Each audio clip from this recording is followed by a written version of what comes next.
అందరికీ ప్రైజ్ దిలాడండి. మరి ఎక్కడో మన జీవితాల్లో ఏదో వెలితి ఇంకా పూర్తిగా దేవుని ఆశీర్వాదాలు మనము ఎందుకు చూడలేకపోతున్నాము? మరి దేవుని ప్రేమను ఎందుకు పూర్తిగా మరి మనం పొందుకోలేకపోతున్నాము అని మనం చాలాసార్లు బాధపడుతూ ఉంటామండి. అయితే మనం ఒక ఆత్మ పరిశీలన ఈరోజు చేసుకుందామా? మన జీవితంలో ఇంకా దేవునికి ఇష్టం లేనివి ఏమైనా ఉన్నాయా?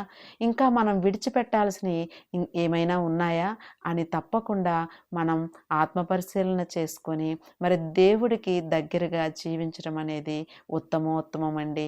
ఎందుకంటే ఈ రోజుల్లో దేవుని సహాయం లేకపోతే మనం ఏ మాత్రము కూడా భూమి మీద ఉండడానికి అర్హులం కాదండి. మరి ఈరోజు మరి ధ్యానాంశంగా జక్కయ్య జీవితాన్ని ఒకసారి చూద్దాం. చాలాసార్లు జక్కయ్య జీవితం గురించి విన్నామండి అని అనుకుంటారా? ఒక్కసారి ఈరోజు దేవుడు జక్కయ్య జీవితంలో నుండి మనకి కొత్త అంశాలు నేర్పించాలని ఆశపడుతూ ఉన్నాడండి. అదేంటో చూద్దామా? మరి లూకా శుభవార్త 19వ అధ్యాయము మరి మొదటి నుంచి మనం చూసినట్లయితే, ఆయన సంచరించుచు యెరికో పట్టణములో ప్రవేశించి దాని గుండా పోవుచుండెను. ఒక్కొక్కసారి దేవుడు మన గుండా కూడా అంటే మనమున్న దగ్గరికే ఆయన క్రియలను రప్పించడం జరుగుతుందండి. అంటే మన జీవితాలకి దగ్గరగా ఒక్కోసారి దేవుడు వస్తూ ఉంటాడు, కానీ మనమే గమనించం. కానీ జక్కయ్య ఇక్కడ అలా చేయలేదండి. తనకొచ్చినటువంటి అవకాశాన్ని మరి సద్వినియోగం చేసుకున్నాడు. ఎలాగో చూద్దాం చూడండి. ఇదిగో సుంకపు గుత్తదారుడును ధనవంతుడినైన జక్కయ్య అని పేరు గల ఒకడు యేసు ఎవరో అని చూడగోరెను గాని పొట్టివాడైనందున జనులు గుంపుగూడి ఉండుట వలన చూడలేకపోయాను. మరి జక్కయ్య దేవుణ్ణి చూడాలని చాలా ఆశ కలిగి ఉన్నాడు, కానీ అతని శరీరం అనేది సహకరించట్లేదండి. మరి పొట్టివాడైపోయాడు అతడు. మరి దేవుడు కనిపించడానికి మరి యేసుప్రభు వారిని చూడటానికి తన యొక్క శరీరం అనేది అడ్డు వస్తూ ఉంది. ఈ రోజునాడు మరి మనము దేవునికి దగ్గరగా జీవించాలంటే మన శరీర బలహీనతలు అడ్డు వస్తూ ఉన్నాయండి. మన జీవిత పరిస్థితులు మనల్ని దేవుడికి దగ్గర కాకుండా చేసేస్తూ ఉన్నాయి. మరి దేవునికి దగ్గరగా జీవించడం ఎలా? జక్కయ్య జీవితం నుంచి ఇంకా మనం ఏం నేర్చుకోవాలి అని మనం చూసినట్లయితే ఇంకా ముందుకు వెళ్దాం చూడండి. యేసు ఎవరో అని చూడగోరును గాని పొట్టివాడైనందున జనులు గుంపుగూడి ఉండుట వలన చూడలేకపోయాను. అప్పుడు యేసు ఆ త్రోవను రానయుండెను గనుక అతడు ముందుగా పరిగెత్తి ఆయనను చూచుటకు ఒక మేడి చెట్టెక్కెను. చూడండి, దేవుణ్ణి మనము చేరుకోవాలి, లేదా దేవుడితో మనం మాట్లాడాలి, సంభాషించాలి, లేదా దేవుని క్రియలని మనం చేయాలి అని ఆశపడితే సరిపోదండి. మన వ్యక్తిగత ప్రయత్నం కూడా ఉండాలి. ఇక్కడ జక్కయ్య తన వ్యక్తిగత ప్రయత్నం చేశాడు. నేను పొట్టివాడిని, అయ్యో యేసుప్రభు వారిని చూడలేకపోతున్నాను, అయినా నాకెందుకులే అని అనుకోలేదండి. అక్కడ ఉన్నటువంటి మేడి చెట్టు ఎక్కాడు. అంటే తన ప్రయత్నం తను చేశాడు. యేసు ప్రభువుని చూడాలి అనేటువంటి కుతూహలం ఆయన హృదయంలో ఎంతగా ఉందో మరి మనం గమనించినట్లయితే అతడు ఆ మేడి చెట్టు ఎక్కడంలో మనకి కనిపిస్తుందన్నమాట. ఇంకా మరి చూసినట్లయితే యేసు ఆ చోటుకు వచ్చినప్పుడు కన్నులెత్తి చూసి, జక్కయ్య త్వరగా దిగుము, నేడు నేను నీ ఇంట నుండవలసి ఉన్నదని అతనితో చెప్పగా అతడు త్వరగా దిగి సంతోషముతో ఆయనను చేర్చుకొనెను. చూడండి, మరి యేసుప్రభు వారు అక్కడ చుట్టూ ఉన్న జనాలందరినీ వదిలేసి మరి ఈ చెట్టెక్కి చూస్తున్నటువంటి జక్కయ్యనే ఎందుకు పిలిచినట్లు అని అంటే, జక్కయ్య సుంకపు గుత్తదారుడు, అంటే ట్యాక్స్ కలెక్టర్. అన్యాయంగా ఇతరుల దగ్గర సొమ్ముని వసూలు చేసేటటువంటి వాడు, అన్యాయంగా ఇతరుల దగ్గర సొమ్ముని తీసుకునేటటువంటి వాడు. మరి అతడు అలాంటి పాపి అయినటువంటి వాడు. మరి అతన్ని లెక్క చేయడం ఎందుకు చేశాడు దేవుడు? ఎందుకు అతన్ని లక్ష్య పెట్టాడు అని అక్కడ చుట్టూ ఉన్న వాళ్ళలో కూడా సందేహం వచ్చిందండి. మరి ఈ రోజున మన జీవితాల్లో కూడా ఒక్కొక్క సందేహం వస్తూ ఉంటుంది. ఏంట్రా, నేను ఇంతగా ప్రార్థన చేస్తున్నాను, ఇంత నీతి నియమాలతో ఉంటున్నాను, మరి శ్రమలు ఎందుకు నాకు వస్తున్నాయి? మరి ఆ చుట్టూ ఉన్న వాళ్ళందరూ బాగున్నారే, మరి దేవుణ్ణి నమ్మనటువంటి వారే, మరి దేవుడి యొక్క క్రియలను చేయనటువంటి వారే, అంటే ఇంకా మనం క్లియర్గా చెప్పుకోవాలంటే పాపంలో ఉన్నటువంటి వారి పనే బాగుందే అని మనం ఒక్కొక్కసారి మరి సందేహపడుతూ ఉంటామండి. మరి దేవుడు ఈరోజు మీతో మాట్లాడుతున్నాడు. మరి జక్కయ్య ఆ చెట్టెక్కి ఉంటే ఆశతో చెట్టెక్కాడండి యేసు ప్రభు వారిని చూద్దామని. జక్కయ్య మరి అలాంటి హృదయం కలిగి ఉండడం దేవుడు చూశాడండి. చూసి ఏమన్నాడో తెలుసా? వెంటనే యేసు ప్రభు వారు పైకి చూసి, జక్కయ్య త్వరగా దిగిరమ్ము అని పిలిచాడండి. ఎలా దిగాలట? త్వరగా దిగాలటండి. ఈ రోజు నాడు దేవుని పిలుపు విని ఎంతమంది త్వరగా మరి ఆయన మాట వింటున్నారు చెప్పండి. మరి త్వరగా వినాలి అంటే వెంటనే విని మన జీవితాలను మార్చుకోవాలండి. మరి సమయం లేదు, మరి సద్వినియోగం చేసుకోవాలి సమయాన్ని. వెంటనే మన జీవితాలను మార్చుకొని దేవుణ్ణి వెంబడించాలి అనేటువంటి క్రియను మనం ఇక్కడ తెలుసుకోవాల్సినటువంటి ఆవశ్యకత ఉందండి. మరి యేసు ప్రభువు వారు అలా పిలిచారు కదా జక్కయ్యని. ఎలా పిలిచారు? త్వరగా రమ్ము అని పిలిచారు. త్వరగా దిగి రమ్ము అని పిలిచారు. మరి జక్కయ్య కూడా మరి చూసినట్లయితే చూడండి, అక్కడ జక్కయ్య త్వరగా దిగుము, నేడు నేను నీ ఇంట నుండవలసి ఉన్నదని అతనితో చెప్పగా అతడు త్వరగా దిగి సంతోషముతో ఆయనను చేర్చుకొనును. మరి దేవుడు ఈరోజు నిన్ను నన్ను పిలుస్తున్నాడండి. మీ హృదయములో నన్ను నివాసము చేయనివ్వండి అని పిలుస్తూ ఉంటే, నీ హృదయంలో నాకు చోటివ్వమని అంటూ ఉంటే ఎంతమంది సంతోషంగా ఒప్పుకుంటున్నాం చెప్పండి? ఎంతమంది సంతోషంగా మన హృదయాన్ని ఇస్తూ ఉన్నాం. కానీ జక్కయ్య అప్పటి వరకు అన్యాయంగా బ్రతికినా కానీ జక్కయ్య మాత్రం దేవుని మాట విన్నాడండి. అతడు త్వరగా దిగొచ్చి మరి యేసయ్యను సంతోషంగా చేర్చుకున్నాడట. అంటే అతని ఇంటికి నేను వస్తాను అని దేవుడు చెప్పగానే మరి నా ఇంటికి ఎందుకు అనేటువంటి ప్రశ్న రాలేదు జక్కయ్యకి. వెంటనే ఒక్క నిమిషం కూడా ఆలోచించలేదు. వెంటనే దిగి కిందకి వచ్చి మరి దేవుడు మరి ఆ జక్కయ్య ఇంటికి వెళ్ళడం జరిగిందండి. మరి చూసారా, దేవుడి యొక్క అద్భుతమైనటువంటి క్రియ ఏ విధంగా ఉంటుందో, దేవుడి యొక్క ప్రేమ ఎంత అద్భుతంగా ఉంటుందో. నువ్వు పాపివా లేకపోతే ఎలాంటి వాడివి అని చూసేటటువంటి వాడు కాదండి. కానీ ఈ క్షణం నీ హృదయాన్ని దేవుడికి అప్పచెప్తున్నావా లేదా, నీ పాపాన్ని విడిచిపెడుతున్నావా లేదా అనేదే దేవుడు చూస్తాడు. చూడండి, మనం ఇంకా ముందుకు వెళ్ళినట్లయితే చూడండి, అందరూ అది చూచి ఈయన పాపి అయిన మనుషుని యొద్ద బస చేయ వెళ్ళనని మరి చాలా సనుగు కొన్నారంట.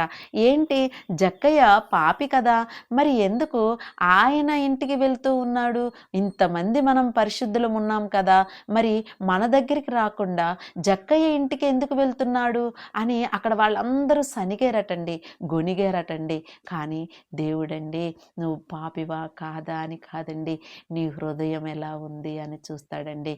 నువ్వు పాపాన్ని వదిలివేయడానికి సిద్ధంగా ఉంటే, దేవుణ్ణి సంతోషంగా చేర్చుకోవడానికి నువ్వు సిద్ధంగా ఉంటే, నీ హృదయం అనే ఇంటిలో దేవుడు ఈరోజు ప్రవేశించడానికి సిద్ధంగా ఉన్నాడండి. మరి ఎంతమంది అలా సిద్ధంగా ఉన్నారు? అలాగే ఇక్కడ ఇంకొక మాటను మనం చూసినట్లయితే చూడండి, మరి త్వరగా జక్కయ్య త్వరగా దిగుము దిగుము అనేటువంటి మాట మన ఆత్మీయంగా చూసినట్లయితే చూడండి, మరి దీంట్లో దేవుడు చెప్తాడు కదా, మరి చూడండి, త్వరగా దిగుము అని చెప్పినప్పుడు త్వరగా దిగుము అనేటువంటి అర్థానికి మనం చెప్పుకున్నట్టయితే, మన అహంకారం అనే చెట్టునెక్కి ఉన్నామేమో, అలాగే ఈ లోకాశ అనేటువంటి చెట్టునెక్కి ఉన్నామేమో, లేదా మరి కుటుంబంలో కలహాలు అనేటువంటి చెట్టు ఎక్కున్నామేమో, లేదా అసూయ, ద్వేషం, లేకపోతే ఇతరులని అవమానించటము, తక్కువగా చూడటం అనే చెట్లు ఎక్కువ ఉన్నామేమో. ఈరోజు దేవుడు పిలుస్తూ ఉన్నాడు, త్వరగా దిగిరా అని పిలుస్తూ ఉన్నాడండి. ఇక్కడ జక్కయ్య ఒక్క నిమిషం కూడా ఆలోచించలేదు. తనలో ఉన్నటువంటి పాపం అనే చెట్టుని విడిచిపెట్టి త్వరగా దిగి వచ్చాడండి. అందుకే దేవుడు అతడి ఇంటికి వెళ్ళడం జరిగిందనమాట. ఇక్కడ మరి మనం చూసినట్లయితే ఇంకా ముందుకు చూడండి, మరి జక్కయ్య నిలవబడి, ఇదిగో ప్రభువా, నా ఆస్తిలో సగము బీదలకిచ్చుచున్నాను. నేనెవరి యొద్దనైనను అన్యాయంగా దేనినైనా తీసుకొని ఎడల అతనికి 4 మరలా చెల్లింతునని ప్రభువుతో చెప్పాను. ఇక్కడ యేసు ప్రభువారు అడగలేదండి, మరి నువ్వు అన్యాయంగా తీసుకున్న ఆస్తి పేదలకు ఇచ్చేస్తావా, నా కోసం విడిచిపెట్టేస్తావా అని దేవుడు అడగలేదు. అడగకుండానే అక్కడ జక్కయ్య చెప్పినటువంటి సమాధానం వింటే మనందరికీ ఆశ్చర్యం కలుగుతుంది. మరి అప్పటి వరకు చాలా చక్కగా దాచుకున్నాడు అన్యాయపు సొమ్ముని, ఆస్తిగా పెట్టుకున్నాడు అన్యాయపు సొమ్ముని. కానీ యేసు ప్రభువారు ఎప్పుడైతే తన ఇంటిలో అడుగు పెట్టారో జక్కయ్య హృదయం మారిపోయిందండి. ఈరోజు నువ్వు నేను పాపపు హృదయాలతో ఉంటూ ఉన్నామా? అయితే మన హృదయాల్లోకి దేవుడు వస్తే పాపాన్ని విడిచిపెట్టేటటువంటి మనస్సు మనకి కలుగుతుందండి. జక్కయ్య ఎలాగైతే తనలో ఏదైతే పాపం ఉందో దాన్ని విడిచిపెట్టేయటానికి సిద్ధపడ్డాడో, అలాగే ఈరోజు నువ్వు నేను మరి యేసు ప్రభువారు మన హృదయంలోకి వచ్చినట్టయితే వెంటనే మన పాపాలని విడిచిపెట్టడానికి మనం సిద్ధంగా ఉంటామండి. అలాగే మనం చూసినట్లయితే చూడండి, ఇక్కడ అంటూ ఉన్నాడు, ఇదిగో ప్రభువా, నా ఆస్తిలో సగము బీదలకు ఇచ్చుచున్నాను. ఎవరి పట్ల దేవుడు కనికరం కలిగి ఉన్నాడో జక్కయ్య ఎరిగి ఉన్నాడు. అంటే బీదలకిస్తే యేసు ప్రభువారు సంతోషిస్తారనేటువంటి విషయం జక్కయ్య తెలుసుకున్నాడండి. మనము కూడా ఈ రోజున యేసు ప్రభువారు మనం ఏం చేస్తే ఆయన సంతోషంగా ఉంటారో మనం తెలుసుకోవాలండి. మనం చేయాల్సిన పనులన్నీ మానేసి మనం ముందుగా ఏమంటామో తెలుసా? దేవుడు నాకు సహాయం చేయలేదు, దేవుడు నన్ను ఆదరించలేదు, దేవుడు నన్ను శ్రమల నుంచి విడిపించట్లేదు అని మనం అంటాము. కానీ మనం ఏం చెయ్యాలి అని ఎప్పుడైనా దేవుణ్ణి అడిగామా? ఇక్కడ జక్కయ్య ఇంకా చేశాడు చూడండి. ఏం చేశాడు అని అంటే, మరి ఎవని యొద్దైనా అన్యాయముగా దేనినైనా తీసుకుని ఎడల అతనికి 4 మరలా చెల్లింతునని ప్రభువుతో చెప్పాడండి. అంటే ఎవరి దగ్గరైనా అన్యాయం చేసి నేను వాళ్ళ దగ్గర సొమ్మును తీసుకొని ఉంటే గనక వాళ్ళకి 4 ఇచ్చేస్తానని చెప్పాడండి. అంటే తను చేసినటువంటి పాపానికి ప్రాయశ్చిత్తం అనేది వెంటనే జక్కయ్య చేసుకోవడానికి సిద్ధపడ్డాడండి. మరి మనము మన ప్రాయశ్చిత్తం అనేది లేదా మనలో ఉన్నటువంటి పశ్చాత్తాపం అనేది మాటల ద్వారా కాదండి, క్రియల ద్వారా దేవునికి చూపించినప్పుడు వెంటనే నీ ఇంటికి రక్షణ వచ్చును. అంటే మన హృదయములో రక్షణ గూర్చినటువంటి సంతోషము, ఆనందము మనకి కలుగునండి. దేవుడి ఈ విధంగా కొత్త విషయాలతో పరిశుద్ధాత్ముడు ఈరోజు మనతో మాట్లాడుతూ ఉన్నాడండి. అంతేకాదు చూడండి, అందుకు యేసు, ఇతడును అబ్రహాము కుమారుడే. చూడండి, పాపి అయినటువంటి అతన్ని మరి విశ్వాసి అండి, గొప్ప విశ్వాసమునకు తండ్రి అయినటువంటి అబ్రహాము వంశావళిలో తీసుకెళ్ళి జాయిన్ చేశాడండి దేవుడు. ఎంత గొప్పవాడండి. చిన్న పశ్చాత్తాపము, చిన్న క్రియ మరి జక్కయ్య చూపించినప్పుడు మరి దేవుడు ఎంతగా మరి వెంటనే ఆయన ఆస్తి బీదలకు సగం ఇచ్చేయటము, మరి అన్యాయం చేసిన వాళ్ళ దగ్గర మరి ఎవరైతే అన్యాయం చేశాడో వాళ్ళకి తన ఆస్తిలో 4 ఇచ్చేయటము, ఇవన్నీ చూసిన దేవుడు అంతే ధీటుగా మరి ఆయన్ని ఆశీర్వదించాడండి. ఏం ఆశీర్వదించాడు? అప్పటి వరకు పాపిగా ఉన్నటువంటి జక్కయ్యని మహావిశ్వాసం కలిగినటువంటి దావీదు కుటుంబంలో మరి చేర్చడం జరిగిందండి.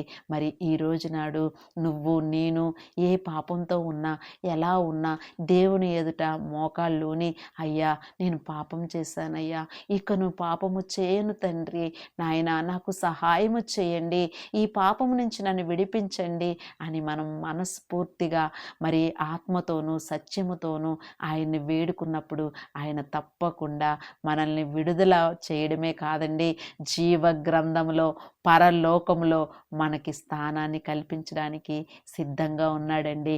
అంతేకాదు ఇక్కడ మరలా అన్నారు చూడండి, నేడు ఈ ఇంటికి రక్షణ వచ్చి ఉన్నది అని అన్నాడండి. అంటే అప్పటి వరకు రక్షణ లేకుండా ఉన్నాడు జక్కయ్య. కానీ ఆ యొక్క నిమిషంతో ఎప్పుడైతే యేసు ప్రభువారు జక్కయ్య ఇంటిలో అడుగు పెట్టారో అప్పుడే జక్కయ్య జీవితం పరిశుద్ధముగా మారిపోయిందండి. పవిత్రముగా మారిపోయిందండి. పరిశుద్ధత కలిగి జక్కయ్య జీవించడానికి జక్కయ్యకు అవకాశం వచ్చిందండి. మరి ఈరోజు మన జీవితాల్లో దేవుణ్ణి నిజంగా ఆహ్వానించాలంటే, దేవుడు మన హృదయాల్లో నివాసము చేయాలంటే జక్కయ్య చేసిన పని మనం చేయాలండి. అదేంటి అంటే పాపాన్ని విడిచిపెట్టాలి. ఏదైతే దేవుని దృష్టికి మనలో అన్యాయంగా కనిపిస్తుందో దాన్ని విడిచిపెట్టినట్టయితే, దాన్ని మరలా మనం వెనకడిగేసి దాన్ని చూడకుండా ఉండినట్లయితే దేవుడు తప్పకుండా మనకి సహాయం చేయడానికి, మనకి రక్షణ ఇవ్వడానికి, మనకి సంతోషాన్ని కలగచేయడానికి దేవుడు మరి ఎదురు చూస్తూ ఉన్నాడండి. అట్టి ధన్యత మరి మీకును నాకును దేవుడు అనుగ్రహించునుగాక. ఆమేన్.